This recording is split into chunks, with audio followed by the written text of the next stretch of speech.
Hi everyone, it's Emily, and now that we know there's just under a year and a half left of new physical games coming out on the PS5, I've done some reevaluating for my physical collection moving forward. On this channel, I love to talk about my love for physical media and how I strive towards building a curated collection, and that has not changed. But what has changed is sort of my approach in which platforms I plan on buying brand new games in the future. Prior to that complete bombshell that Sony dropped on us a couple weeks ago, I've talked about extensively on this channel how I really try to be selective in which platforms I buy my games on.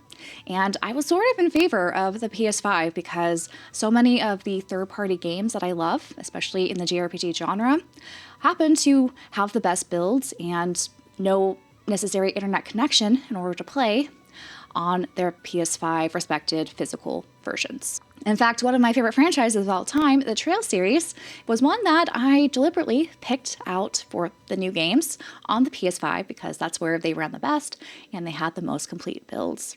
But now that Sony has shared their disinterest of continuing with physical media production, not just for, of course, their first-party games, but all games that will run on the PS5 platform, I wanted to kind of share my personal perspective of what I plan on doing moving forward, and also maybe share a little bit of what I'm thinking when it comes to piecing all this together as not only a physical media collector, but also as someone who enjoys playing their games. So you may be looking at my shelves right now and thinking, wait, you have a ton of Switch games. Is it really that big of a blow to not have the PS5 as an option to buy your games anymore?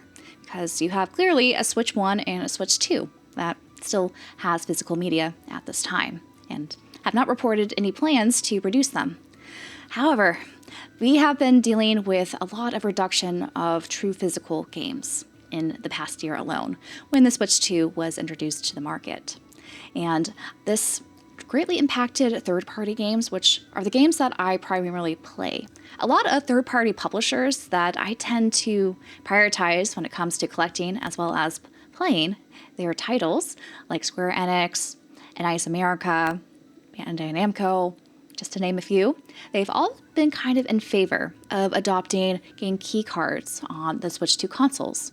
And what was nice about having both a PS5 and a Switch 2 was that if a game key card was announced on the market, at least there was the PS5 option that you could fall back on. And it was almost guaranteed that the PS5 oftentimes would run better and be a bit more complete on the disc there, with no need to access the internet in order to play the game.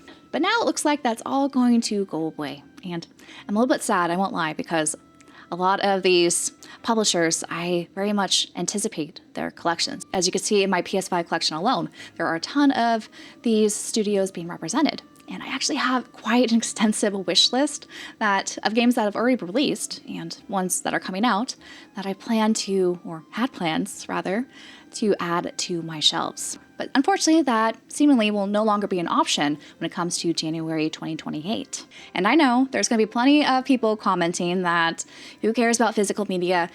All these PS5 games, they don't run. They are basically game key discs. And while there are some games that you do need the internet to access in order to play, a majority of these third-party games that I'm most interested in, they perfectly play on the PS5 without any sort of internet connection.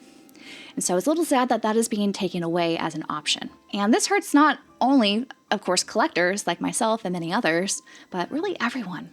Because the fewer options you have, the worse it is for everyone. Because when your options become limited, you lose the power of choice.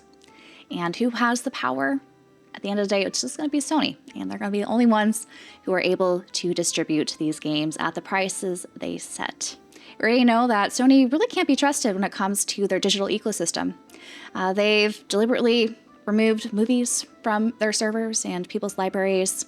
They've had numerous hacks over the years, and people have lost access to their PS or PlayStation accounts without being able to go back in, no matter how many times they try to call up customer service or whomever. We've also seen them starting to work in dynamic pricing to their model. So I think it just spells out bad news. And really, I think it's just a very poorly thought out transition to Sony's vision of an all digital future through themselves exclusively. And who knows how many people are going to stay. You know, they definitely have still loyalists who want to stay with them, but there's other people who are going to leave. They, I think, really need to emphasize their exclusives if they want people to buy their new PS6. I have no plans currently for buying a PS6 because I don't really see, again, the use case for me personally. All this said, though, when it comes to collecting for the PS5, I still plan on collecting for the PS5 when the physical games are available. So I will definitely be going up till January 2028, buying games on the PS5. I know a lot of people have taken the stance to boycott Sony in everything. So not just your PS Plus subscription or buying games digitally on their storefronts or, what have you. I've seen a lot of people say that if there's going to be a choice between a physical option on the PS5 or a physical option on Switch or Xbox even, that they're going to go with those systems instead and totally boycott Sony. While I'm not saying people shouldn't boycott them, I personally am not someone who supports boycotts because I just don't think they work. At the end of the day, I think they're more virtue signaling than anything. But I think people, if they want to have their stance and they just don't want to do anything with Sony, that's their prerogative. But for me, because I own a PS5 system, the base PS5, that still works just fine, I will probably just expand my library of games that I really want to own physically and be very selective about which ones I do buy. And I think a lot of people are afraid that the price of PS5 games are going to skyrocket in January 2028. And one of the things that they did emphasis on their press release, even though they haven't really said much as of now, since that press release of what to expect, but any old game that released on the PS5 on a disc prior to January 2028, they're still eligible for being reprinted. So the reprinting market for older games, I'm not too worried about. If there's going to be some sort of stipulation where they just close down those factories, and so no discs from any sort of year are going to be produced by Sony, because they're the ones who produce these Blu-ray discs to run on the PS5, and they also do it for PS4, and I think they've also reprinted PS3 and PS2 games, if you can believe that, in recent years. That possibility is, of course, concerning, but I think in the next year or so, not going to be something, I think, to worry too much about, unless something else is said that will change things. But when it comes to brand new games post January 2028, I'm going to be very sad that I won't be able to buy them on the PS5, especially if those games run better on the PS5 or could have had a chance to have a true physical version of them compared to, say, the Switch 2 or even, Xbox. Because not all third-party games go to Xbox, sadly, especially in the JRPG genre, which is the genre I mostly collect for. But yeah, I think there's going to have to be a shift when it comes to collecting. I will still keep supporting and buying physical games. I don't really see that coming to an end, even after January 2028. Whether it's on PlayStation systems, Switch systems, or hey, if for some reason I want to collect on the Xbox, I'm not going to say I'm done with physical media forever, because I think there's always going to be options. If not for new games, well, maybe buying some of those older games that maybe slip through the cracks for me when it comes to my collection, or newly discovered games that are a bit older. They could still be good. I do worry a little bit that retro game prices might, see another bubble and rise. I feel like a lot of retro game prices have been going down recently. I haven't really checked in the last few weeks, but for the most part, prices have been going down. Well, we'll see what happens to that market, because I think a lot of the surge in retro game prices, they kind of shift over to Pokemon or other trading card games that have been exploding right now when it comes to aftermarket prices. So come January 2028, what are my plans when it comes to picking up games, whether for the collection or for playing? So my plan basically is, if a game has a physical option somewhere, so most likely the Switch 2 is really going to be my only option, because that will be the only system that I have currently. I'll have a physical option. I'll most likely buy it on the Switch 2 as long as it is a good build on the Switch 2 cart, and it also doesn't require internet connection in order to access the game. Can it have some patches or something like that? That's fine for me if it's very minor patches. If it's an extensive patch, probably I won't bother buying the physical version and just get it digitally.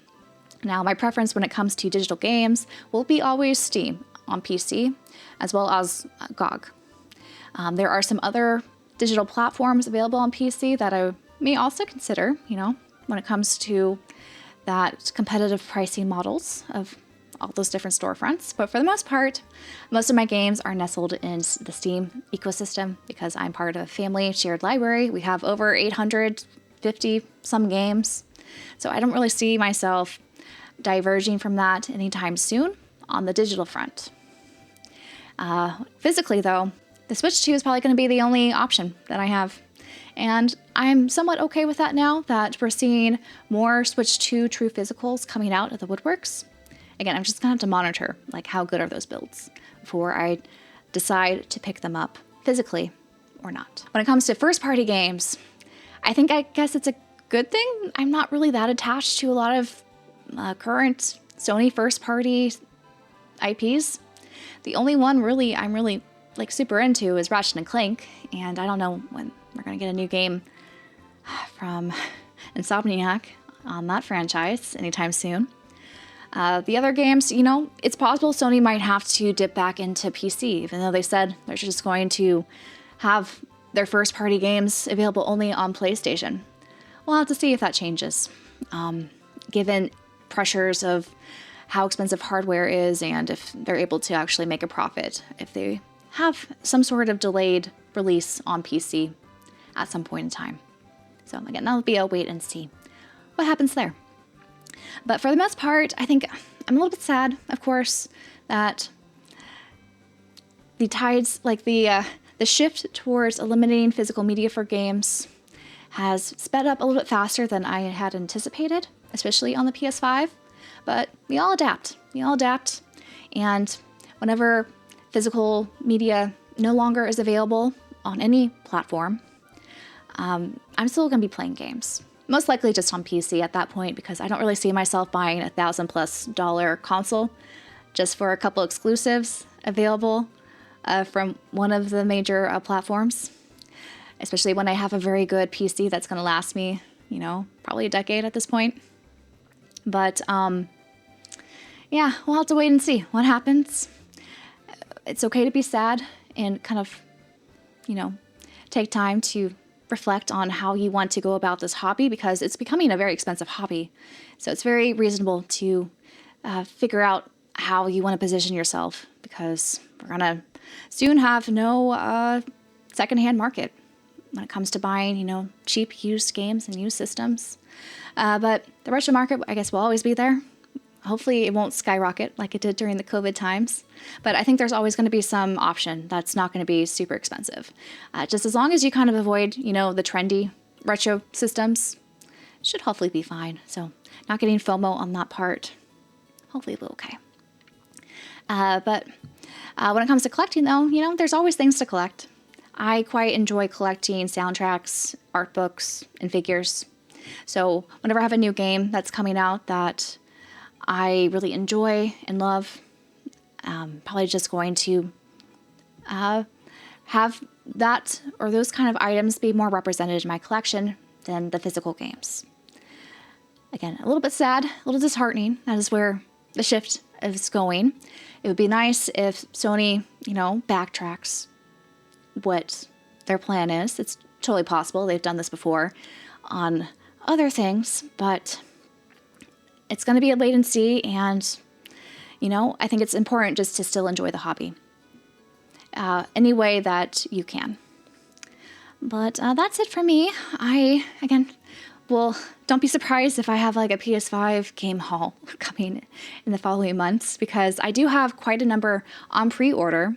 I have Trails in Sky Second Chapter, as well as Blue Reflection Quartet, and some other games I'm probably going to try to snag while they're on sale in the near future to build out my curated collection behind me.